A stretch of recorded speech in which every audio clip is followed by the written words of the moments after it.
mooy ñi ñuy fonk ñiy jox cër ak ñi nga xam ne faalewuñ leen. pourtant ñi ñu faalewul comme man dañ leen di oo di leen travailler.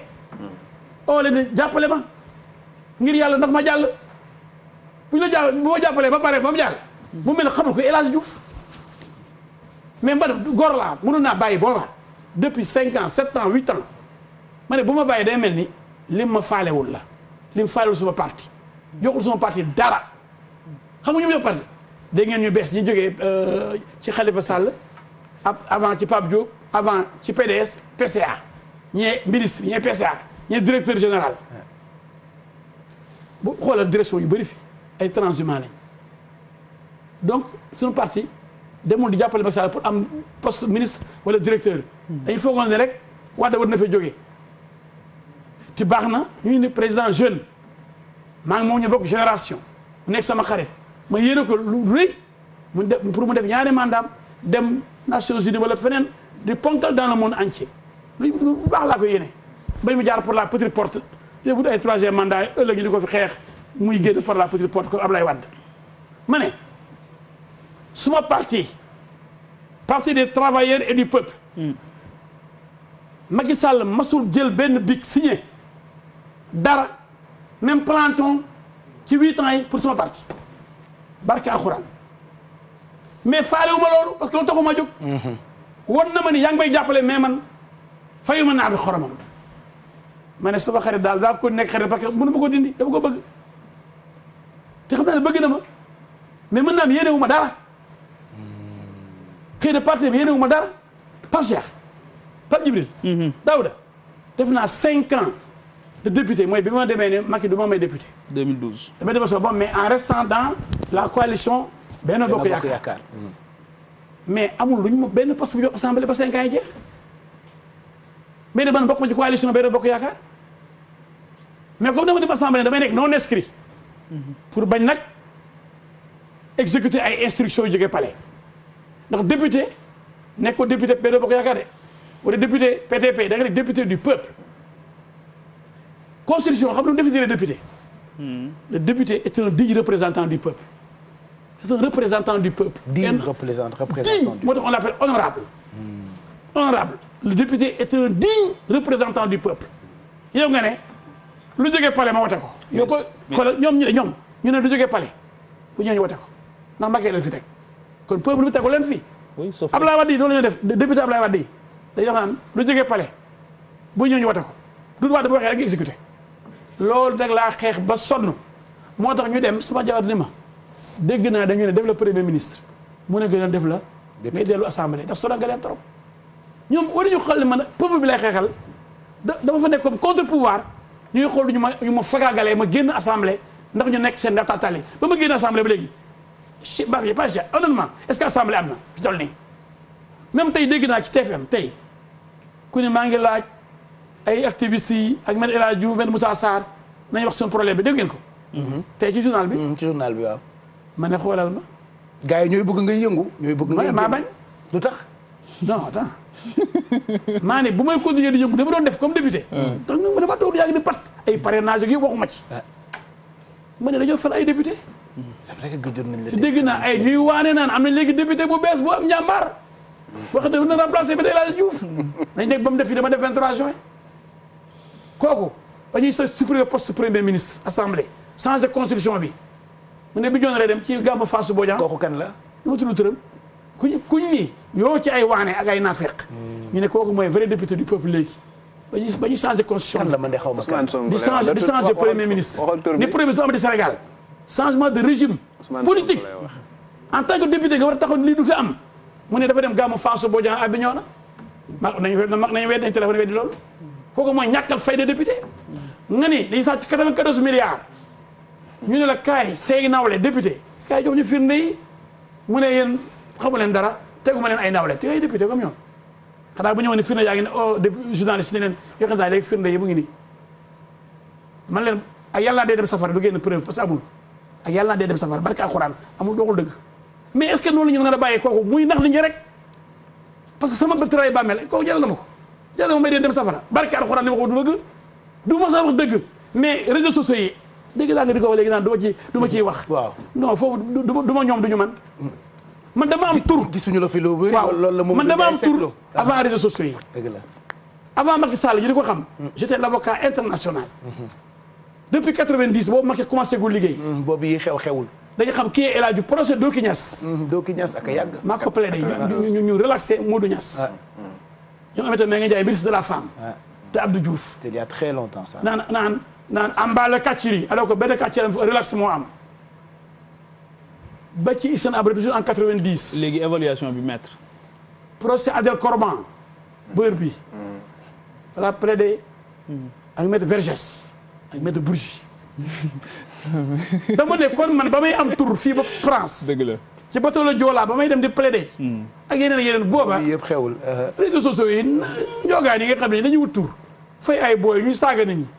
bu demee ba saaga rek mooy dox. ku critiqué waajoo ñu saaga la. bon moo tax sax am gàcce bu dee c'est l'arme des faibles Pape Cheikh. L'injure c'est l'arme des faibles. mais bu fekkee ni ñëw da nga am ay gosses yoo recruter. saaga rek ba am Sénégalais yoo xam ni dañoo waye di naan man de waaju dama ko tudd ndax boo ko tuddee booy bi saaga la waaye est-ce que saaga day saqe waaye ragal googu man dugguma man saaga yooyu du ma taq mënu maa découragé day tax ma gën a fippu saaga yooyu ñuy def damay gën a jox énergie ma ne saaga leen les chiens saaga leen vous êtes payé pour ça au lieu de réfléchir ay xar ngeen ay nag ay mbaam xuux ay cochon saaga leen ñi may saaga. bàyyil tooñ ku ma saaga ñi ma saaga laa wax. bàyyil tooñ. ku ma saaga boo la cochon nga dama laa tooñ. léegi compagnie dama ne ku ma saaga ma ne cochon nga dama laa tooñ. xam nga fi mu nekk boo demee ñu ngi saaga rek. xam nga bu may jàllale. doo leen benn boo xam ne ne leen man déglu ma seeni saaga. dama ko liir. man raw naa leen bu yàgg. yéen féetewoo leen saaga mooy l'arme des faibles. man mu féetewoo wax dëgg yàlla koo daan ci man. maître perspective yi lan la tey. xam kon évaluation bi coalition bi. évaluation bi waaw donc mooy gis naa daal ne am na ñoo xam ne ils sont favorisés comme waa APR. ak les transhumants c'est les favorisés. même AFP benn ministre la am. dañ ko rétrogradé amoon na 2 ministres. Gakou ak Madassi Diallo. léegi benn kii Sarr la am Alioune Sarr. PS amoon na 3 ministres. Aïda parce que coalition Benno ak Tanor la bokkoon. Ali Aïda. environnement. Serigne Mbaye Thiam. Aminata Mbengue. léegi tëbbal nañu Ali Aïda nangu nañu benn ministre. mais dugalaat nañu Alioune Ndoye. Alioune Ndoye dafa remplacé. ku mu remplacé. Aminata Mbengue Ndiaye. Aminata Mbengue donc yokkuñu dañoo wàññi ba léegi. sauf que Aminata est devenue présidente. waaw loolu moom mais quand même ci gouvernement bi moom quelque part. waaw c'est vrai loolu d'accord naa ci. mais ministre wàññi nañu leen. mais 37 ministres ou 36 ministres. nga jox 2 PS. benn AFP. benn PIT. donc 4 ministres rek nga yorewul 4 ministres. daa LD da nga ba nga joxoon sax léegi muy Khoudia Mbaye mais man ñu ñëw fuqale mais ànd ak say nawle ay gor et puis Macky problème bi mu am boobu problème la am il est trop partisan c'est un président partisan dañoo waxoon la patrie avant le parti c'est le contraire Pape Djibril c'est pas la patrie avant le parti ndax parti rek ak transhumants yi après son parti c'est les transhumants qui sont servis mais ñi nga àndaloon ñu am xam-xam mais suñ sous coalition ay ñoom Djibril Mbaye ay Pape Mody Sow ñoom Souleymane Sey ñoom Mamadou Wane mais ay ngan na nga fa du ca tibb yàlla yoro ba y a d'autres ñoom si soxoo mais du ñeen faale am nañu def 8 ans ñoom si biir suñ sous coalition ma su yoo jox suukar benn suukar ngor rek comme man mu leen fa téye ñoo ay transhumants dañoo jox ay poste ñun laa ñu poste de moo tax kenn faale wuñu mais ñu am suñ jom ak suñ ngor xam nañu yàkkam di Pape waaye Macky Sall jeexal ses 12 ans bañ day ci mbedd bi di ko klaxonné comme Pape Abdoulaye Wade bi ñu romb fii kenn faaleetu ko lu dul nguuru suñu borom tabaraka wa taala subhanahu wa taala lu dul nguuram nguur yëpp ay jeex def ci lu rafet keroog le 23 keroog bii jour bi ñuy dee Macky Sall moo jàll lu ma dajul keroog seen TV amul. donc boo waxee nii day mel pour ni wan leen ni xaar effectivement Macky Sall moo gagné ci département yi 41 départements sur 45 bi ma paree lépp ni nooy nepp. 24 février 2019. waaw donc keroog yàlla na ko yàlla yërëm Ndiaye Dos laa jàppante bu tàng jër seen TV yàlla na ko yàlla yërëm. amiin amiin ñu ne Macky mënul jàll premier tour ak Bougane Gueye Dany. ñu ne waa TFM da ngeen di ñëw pour rey leen ndax da ngeen a faral pouvoir bi ndax dëgg ngeen di wax. boobu ñu ngi bëgg a manipuler opinion bi. ñu taxaw di leen menacé ba bu du ragal. ba léegi mu ngi neexal waa yooyu booy booba may tudd naan ko boo ñëwee ñu defal la tapis rouge naan keroog et puis li ma mag daqal ci buuba sama xarit naan ko ko wax taxaw fii ragal kilee waaye boo yow foo doonee ragal en tant que sœur de Mégane Ndour sama maam ñu bokk maam. quand même bul tax buuba ñëw taxaw fii buuba taxaw fi naan duñ ko mos a jox Sonko kii chef de l'opposition yow bu dee assemblée plus fort resté nga fa mënoo ko jël mën a nekk chef de l'opposition yow Sonko bu dee présidentiel nekkoo deuxième. il est troisième.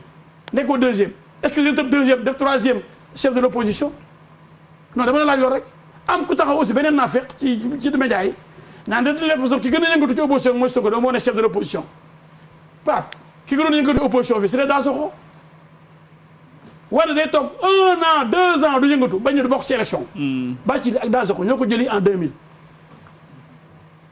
Bathily ak Dansokho ñoo jëli Abdoulaye Wade Paris en 2000 indi ko fi ñu wane fi benn marche démonstration de force bi kenn mësul gis Babacar Diagne directeur télé bañ a wane doole Abdoulaye Wade wala am na amul waa toog Paris ay at yëngatuwul mais Wade moo formé Idrissa Seck bu toogee yëngatuwul comme Wade dina defoon dafa ñëw jël pouvoir bi. attention gars yi di ko fàtte ah. sëgg for la bëgg. du sëgg for de boo laatee ci Sénégalais yi boo gisee taay ma gën a reculer tey day def fowukaay Sénégalais yi ñoo mel noonu boo leen jafee yow lañu fonk soo booy boobu may wax du ñëw seen table yéen xeeb na leen pour nga ñëw seen plateau yi bu leen ko am moo tax buuba dina ko neexal ba soog du faale buuba ko di ko neexal rek. du la sa faale plateau du ci def xamul dara. manipulation ci lay dox. waaw léegi perspective bi lan la léegi lan mooy conséquence wu sa nekkin bi ci biir coalition boobu conséquence bi lan la ndax élection yi ñu jëm nii ndax ñoo ngi wax ne locales yi ndax yow da nga ciy bokk nan nga ci fas yéene bokke ak li nga xamante ni moom mooy la question du mandat bi nga xamante ni tamit dafay occuper espace bi ñii nee nañ duñu ci wax parce que dafa teel président nee na bu ci kenn waxati.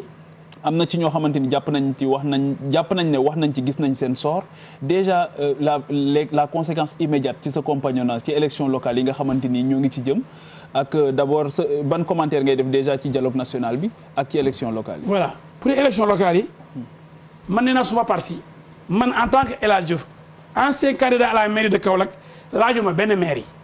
doo ci dem. xëy na yàlla dina ma may ma nekk président comme Wade bi masul gagné benn mairie ci pour boppam. Wade nekk président mosul gagné benn mairie pour moom ba muy gagné président Omar Sarr rek bu nekkoon maire Dagana te bi yàlla jox ko présidence de la république ba nekkoon yéen dem leen ndax da ngay def ay millions yu dul jeex comme benn laa bokk ci ma ne Macky doo ma jox mairie Kaolack Abdoulaye Wade loolu laa ko waxoon ne ko doo ma jox mairie Kaolack man yàlla moo bindee noonu du ma su ma nekk parti yóbbaale ma mën naa ne di jàppale mais du ma mës a nekk sa taalibe léegi nag Kaolack choisir Mariama Sarr su ma jigéen maa ngi koy nuyu di ko ñaanal xam naa ne fa mu nekk di sonn na ni Macky Sall sonnee parce que jiite ba pare gis say waa dëkk say concitoyens nekk ci ndox mi nii neexul benn maire dem nañ fa sax neexul benn président ku ko wax deex na leen du dëgg dem nañ fa sax kon massa Mariama massa waa Kaolack mais man leen man Kaolack du ma ko laajati man dugg naa Kaolack yow wax ak ñoom seen doom mais gis naa ne Kaolack xaalis la jiitaloon xëy na léegi dinañ ko réccu ñu ngi may oo ma ne ñëwuma ndax ba ma ñëwee dama am samay programme ak waa ak pays yu ville yu bëri ay Bordeaux yeneen dëkk yu bëri yu ma demoon sax la ñoom ñu ne ma booy jël mairie beeg bi financement yi ñëw ndax même mairie ñaag dañ ko jumelé ak Kaolack mais Kaolack nangu dem laaj waa mairie ñaag soutien bi ñu war a am pour liggéey Kaolack ndax nelaw rek waa Kaolack ñoo yeewoogul comme Sénégal lañu yeewoogul les peuples n'ont que les dirigeants qu'ils méritent booy xeexal dëkk te dëkk ba moom xelam ci xaalis la nekk ñu bëri xaalis la ñuy laaj Kaolack lu fi bàyyi lan ñaata la yore lu leen jox loolu mën na yore dëkk ma bëgg waa Kaolack yeewu nag su ma parti ak ñeneen mën nañu ànd ngeen fal maire waaye man pare naa ci parce que man présidentielle bu 2024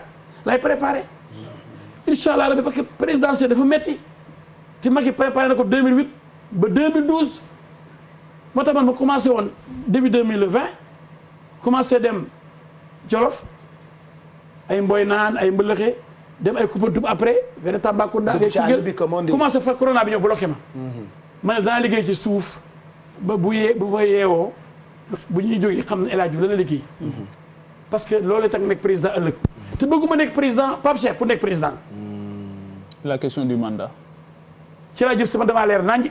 bëgguma nekk président pour nekk président bu dee boo ko nekkee yàlla bu Sénégal du jëm kanam yàlla boo ko nekk. bu fekkee boo nekkee président dama nga nekk alal réew mi yàlla boo ma ko nekk. bu dee bu ma nekkee président damay nax Sénégalais yi loolu wax du ma ko def yàlla boo ko yàlla def.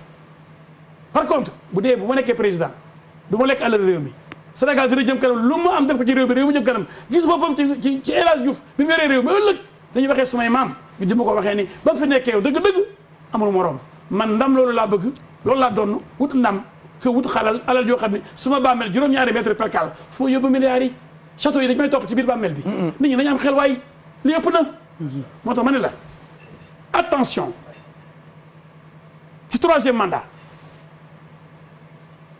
dàq ko moo tax may présenté wu mënul nekk ndax Abdoulaye Wade ko njëkk a wax dama changé constitution bi def ci 2 mandats léegi Abdou Diouf dafa ëppoon mandat yi jigu ko mu daanu en 2000 Wade ñëw ne day limité 2 mandats j'étais ministre maa ngi ci gouvernement bi nekk ministre mu convoqué ñu këram ñu toog ñun ñii lendemain élection yi jeexal naa nag bi mooy sama dernier mandat man maa verrouillé j'ai verrouillé la constitution kenn mënul def lu ëpp 2 mandats nul ne peut faire plus de 2 mandats nañ dee naa sa léeg-léeg ñu naan nul ne peut faire 2 mandats loolu du français nul ne peut faire plus de 2 mandats am na ñu naan dañ ne kenn du def ñaari mandat kenn du def lu ëpp ñaari mandat waaw dañ bàyyi di wax naan nul ne peut faire 2 mandats nul ne peut faire plus de 2 mandats loolu la ñu wax. am na ñu ne la durée aussi. non la durée. ndax ñaari juróom la wala ndax juróom-ñaar la. la durée comme l'a dit même Macky Sall moo ko wax de. mu ne waaye yéen maa bind sama constitution. durée bi laa changé mais nombre bi du changé donc nombre bi depuis Ablaye Wade la Macky Sall lay wax de maa ngi ko yore fii am ngeen ko yéen ñëpp. wala amu leen ko. bandi yaa ngi fi. waaw loolu moom du lu ñuy fàtte. nee na nañ bàyyi di ma laaj mu ne bu yàlla defee ci kàttanam ak li ñuy gis li ma liggéey. ñu falaat ma 2019 man boobu mooy sama 2e et dernier mandat man boobu pare naa ci ku wax loolu du Ablaye du Macky Sall. wala wax ko. ok yéen laa bëgg a dëggal ko bala ma jàpp. bandi yaa ngi fi bandi yaa ngi fi maa ngi koy fii sama téléphone. waaw fàtte. bandi yaa ngi fi fàtte xaju fii. vaar mu ngi fi voilà. kon Ablaye Macky Sall képp ku taxaw ku mel ni Mbaye Ndiaye ak ñu ko wër naan ko am nga droit ci beneen mandat ndax bi mooy premier xëy na xalaatoo sa bàmmeel ëllëg. attention hein Achtung dama ni 7 ans mu ëpp 5 ans nga def ko ñu ne defoo mandat xanaa lu entraînement la woon échauffement la woon avant ñoom Messi du ko ñoom Sadio Mané avant ñu dugg ci terrain bi ñu ngi woon ci booru terrain bi di def di échauffé wu waaw donc dugg ci terrain mandat boobu bokkul quoi échauffement la woon ñii kan lañu yëpp il faut qu'il se calme dañu ànd góor ànd nawle fëqale baaxul ñi ànd ak Macky Sall xam naa Macky Sall bi wax loolu xalaatul 3e mandat man gëm naa loolu mais seetaane daa bëri doole. dañ ko dugal ci bopp bi. et le pouvoir corrompt. le pouvoir absolu corrompt absolument. et ils sont capables de le travailler bu nekk sax liggéey ko ba doon gisati ndax bu demee ñu dee. ku amul métier amoo liggéey. ki lay jox da nga bëgg a wax ni entourage bee koy jàmb pour mu dem ci 3e mandat.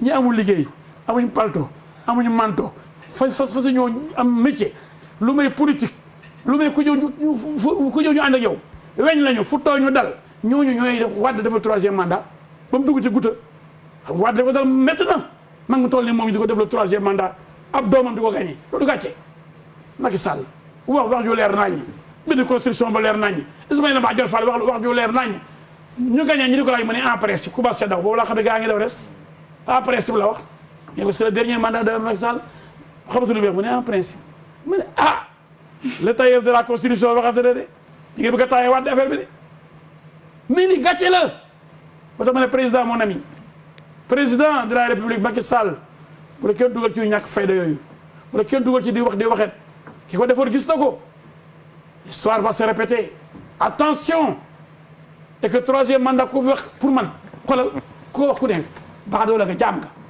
maa ko wax. mais maître il a son style 3e mandat président am ci droit pour man jaam nga parce que doo gor. ku ko wax laa wax. voilà ça c'est du vrai maître la doo gor parce que wax ba pare président wax. nga ne ko wax li nga waxoon loolu du waxi day fi gor te président du ko def. waaw xam naa Macky Sall waaw gëmul dina def yooyu. waaw mais li teel xel nit ñi comme ni nga ko waxee Abdoulaye Wade waxoon na ñaari mandat lay def après conseil constitutionnel validé woon na candidature am quand même bu fekkee Macky Sall daaneel na ko après ñu gisaat ni actuellement nii même au sein de la mouvance présidentielle képp ku ne Macky Sall mënul def 3e mandat ñu wàcce la sa ndomba tànk te képp kuy soutenir que ni da nga mun def 3e mandat kenn dara du la ci fekk te Côte d'Ivoire gii tamit gisoon nañ ni Alassane Ouattara toogoon nañoo ne moom tamit du déposer ci candidature am te gis nañ ni forcé na fi mu toll nii candidat la mais loolu est-ce que Alpha Condé aussi. Alpha Condé exactement est-ce que loolu également teyul xel.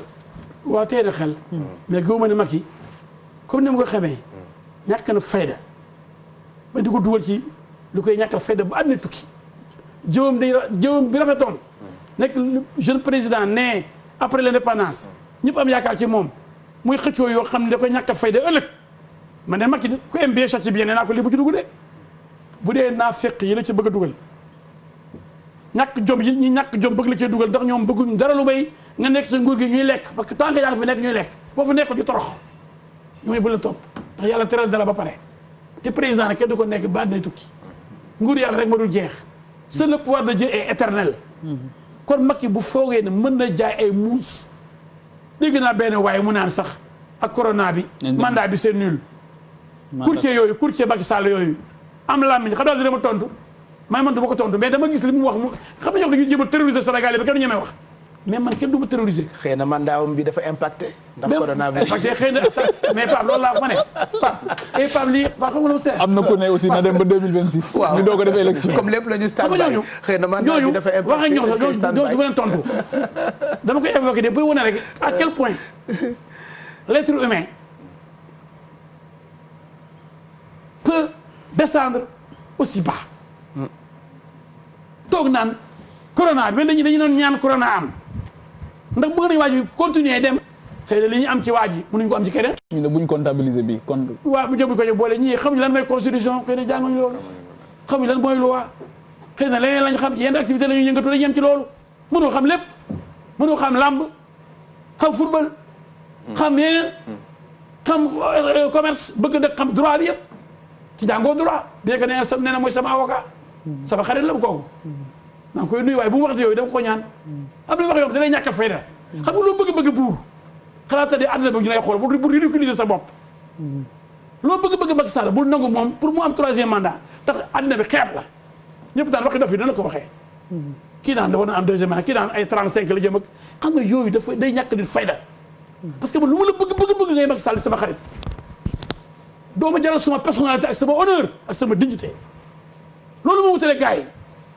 moo tax bu am ñu ma critiqué élection jot ma falaat ko ñu ne mais moom kenn xam comprendre ko ma leen mais yéen qui aime bien châtie bien man li ma koy wax du parce que dama ko contre damaa bëgg mu amélioré wu. parce que loolu moo indi ñu bëri naan kenn xamul li nga bëgg. critique Pape Cheikh taxul bañ nit sa doom dóor ko xam nga dama dóor Macky Sall mais dóor sa doom taxul nga bañ ko. mais am na ñu bëri ñu wax ne moo ngi préparé fi mu ne nii benn gouvernement élargi gouvernement d'union nga xamante ni ñenn ci kujje gi dinañ dugg si yéen ñi nga xamante ni tam ay xaritam ngeen nekk ci compagnie bi est-ce que tey jii Maître El Hadji Diouf pare na pour rejoindre un gouvernement du président Macky Sall. man pare naa pour rejoindre palais ba remplacer ko incha allah pare woo pour leneen. kon diggante bi ak ñuy dem 2024 doo dugg ci gouvernement. du ma sa du mën a am. man damaa dugg ci gouvernement dépassé la gouvernement bi. ah bon. ah nekk woon ministre Pape Cheikh monsieur le ministre c'est à vie. je suis ministre à vie déjà Daouda Mine. yàlla ma ko may ak sama liggéey ndey. Sénégalais bi ñu dégg monsieur le ministre bëri wuñ Pape Cheikh. dëgg la ak ñu ko bëgg a nekk. dëgg la ngeen ñaan way monsieur le ministre donc day ñu bëri am seen complexe ministre man ba ma nekkee ministre chaque suba. titre la booy dégg waaw ma dem assemblée ma dem tribunal nuyu avocat yi magistrat yi def sama ministère xam naa ne du ma fa yàgg. ah lu tax. conseil des ministres xam nga dama génne benn secret homme d'état la mais nañ laaj ndax amoo benn ministre bu ñemee wax déet Abdoulaye Wade pour El Hadji Diouf nit ñi sama mérite duñ ko lu mën a reconnaître lu tax yàggu ma ci gouvernement bu dee Wade moom dañ ne woon c'est la seule constante. te bu ñu yem rek ko président li d'accord ma ci mu ne explique-toi. dama wax léeg-léeg mu ne ma mais tu as raison. tourné xool waa conseil des ministres yéen fu ngeen nekkoon bi kii di gis erreur bi nga doon def ndax ñoom ñëpp dañu ragal paa bi mere leen ba bu def erreur ñëpp ànd ci erreur bi loolu xam nga musiba la Pape. léeg-léeg xam nga war na rek wax loo xam ne taxawul.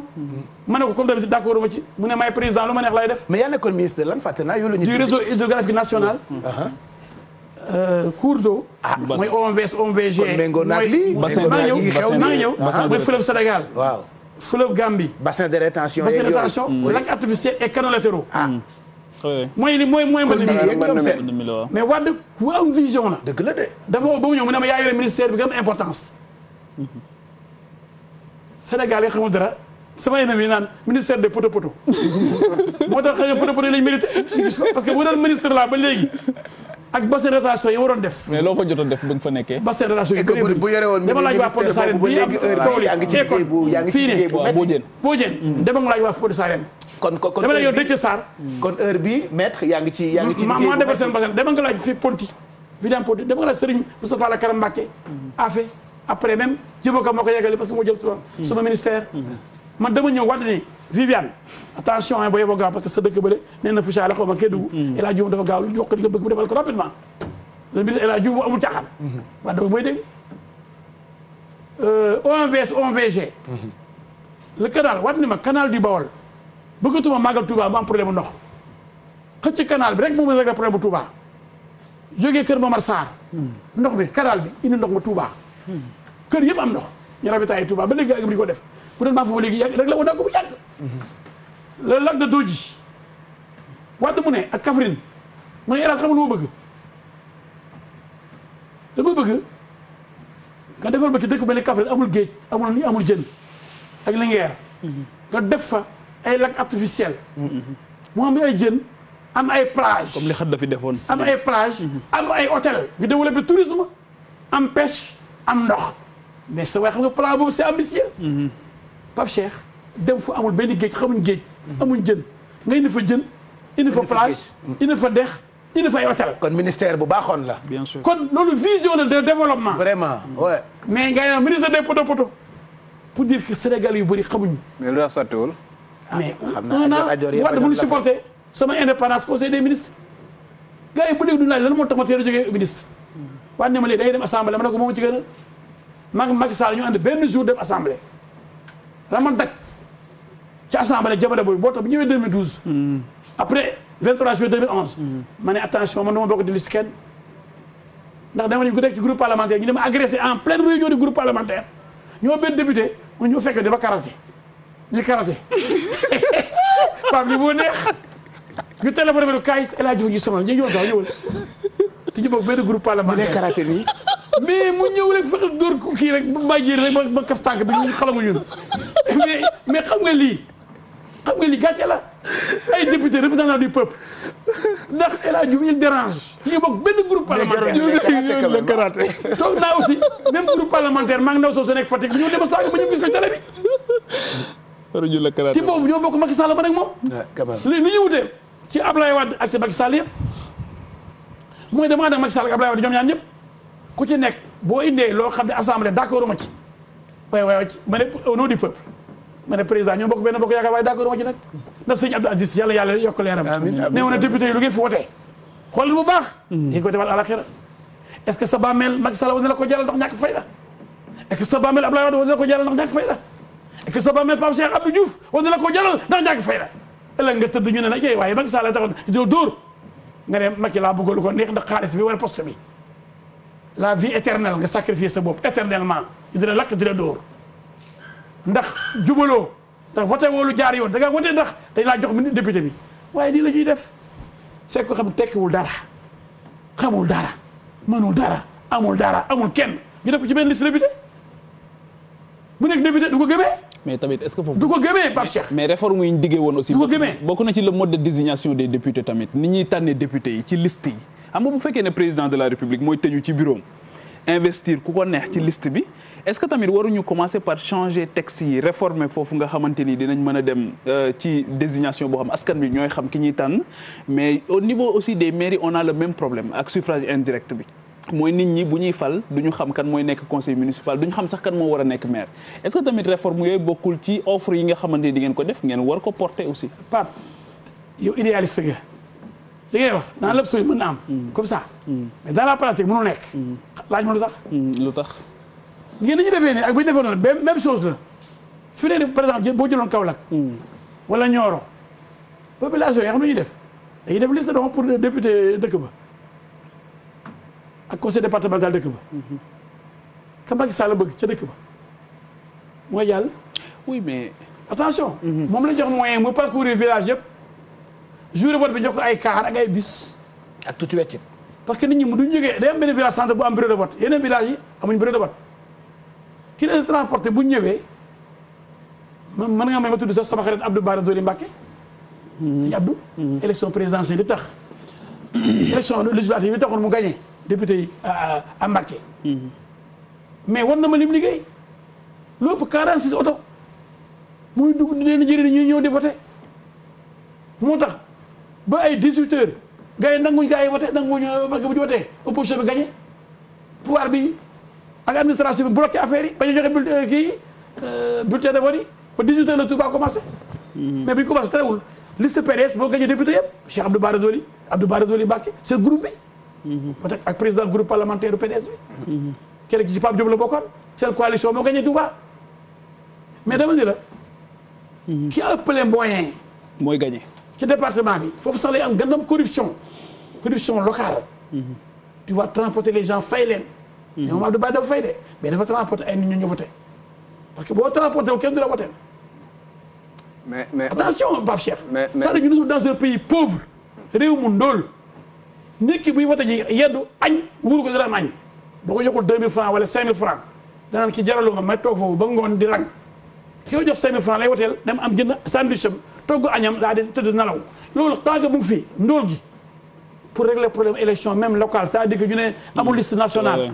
liste départementale supprimer par exemple liste nationale. xanaa gisoo Pape département yëpp pouvoir ba koy gañe ay poches yu ndaw la opposition di gañe ci département yi. lu tax loolu. gis nga bu ñu defoon élection départementale. bu bañ a am élection liste nationale. kon opposition 2 députés wala 4 députés assemblée xool département yi gañe.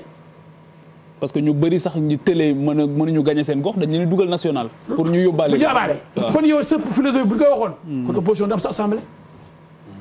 xoolal erreur bi nga doon def. parce que département yi dafa laaj moyen. kon daal xaalis mooy gagné parce élection. que day am presque 100 villages ci benn département. nga war ko parcourir jox la ay oto pour ñu wote si. jox la ay t-shirt. dafa dugg ay Tanaaf. dem Goudomp élection législative. dugg ci ay woto. dem Adayane. dem Bounkiling. dem Medina Wandifa. foo mosul dem fépp laa def gagné wu ma dara. sama bulletin dama def ko fa. ak say propre moyen. samay propre moyen. billahi wallahi talaahi. may fay sama caution. maa ko njëkk sama cabinet di ko dajale ba mu bëri. kenn du ma dimbale. ku ma nar a dimbale sa ragal waaw ngeen yëg ko comme maag pale àdduñ ci élection bi doo ma dimbale. homme d'affaires yi même boo nekkee seen avocat ñu ne dañuy dimbale élection bu jotee. élection jot ah ñëpp pale la ñuy dimbale ji pour jox la ay marché. ah bon. ñëpp gouvernement ñi nekk ministre yi ci gouvernement yi pour am marché yi. Sénégal moo am lañ ko war a refondé la république des valeurs il faut ñu indi les valeurs républicaines. c'est important. mais xaalis moo yàq réew mi daaw demee. maître man j'ai un problème parce que tey jii ku la dégg gisatoo sa bopp si Benno Bokk Yaakaar gisatoo sa bopp ci compagnonnage bi nga xamante moom nga am ak Macky Sall. parce que li ngay wax yëpp. dëgg la mais léegi lan moo tax nga continuer nekk ci Benno Bokk Yaakaar. yow de tour nekk rek la di. dégg nga maa ngi tour maa ngi ay tournée. dama ni la xam nga man dama xam li ma xam. tour nekk mais pourquoi tu n'as pas posé un acte fort. nga génn nga xamante ne génn to. damaa dugal sama bopp. ah damaa dugal sama bopp. doo doo génn. bi may génn. di nga ko yëg. nee naa la candidat la présidentielle. bu président présenté wu danaa ko xeex danaa ko weeje. doo ngay xaar ba 2024. ba ma commencé naa dem naa mooy naan dem Mbëlëxe dem ko Bontum dem ko Gil di nga ne maa ngi campagne. yaa ngi dugg ci dëkk yi. ma ne jarul wax. xam nga jëf moo mën a wax. yàlla du bàyyi jëf di fay wax. ay ma bàyyi naa bàyyiwuma loolu lu muy jëriñ. mais lu jot comme candidat la.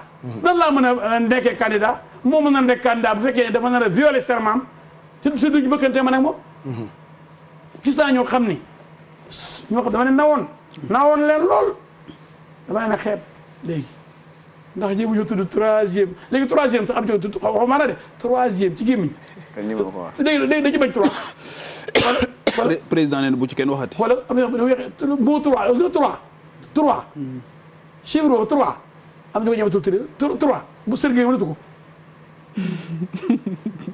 trois ndax ragal ñu rendi leen. naa ragal ñàkk seen i privilège. ku ci am troisième femme nga wax. man trois femmes laa am. waaw donc mën nga wax chiffre. man am naa trois ba pare. mën nga wax chiffre waaye ba kii amul droit am trois.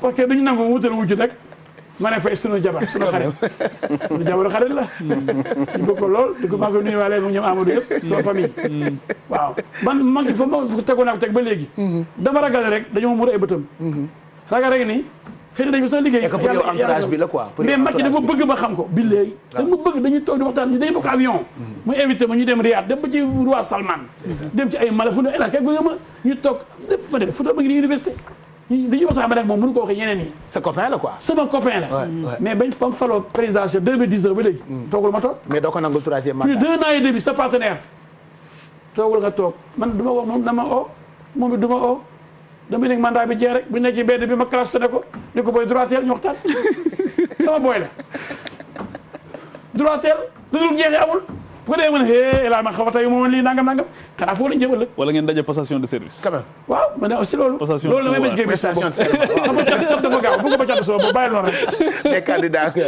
bàyyi noonu rek waaye gars yi xam nga affaire bi c'est ba léegi ñu ngi ci déclic bi man ak sama clic tey mardi bi ñu recevoir maître El Hadj Diouf très atypique moom mooy maître El Hadj Diouf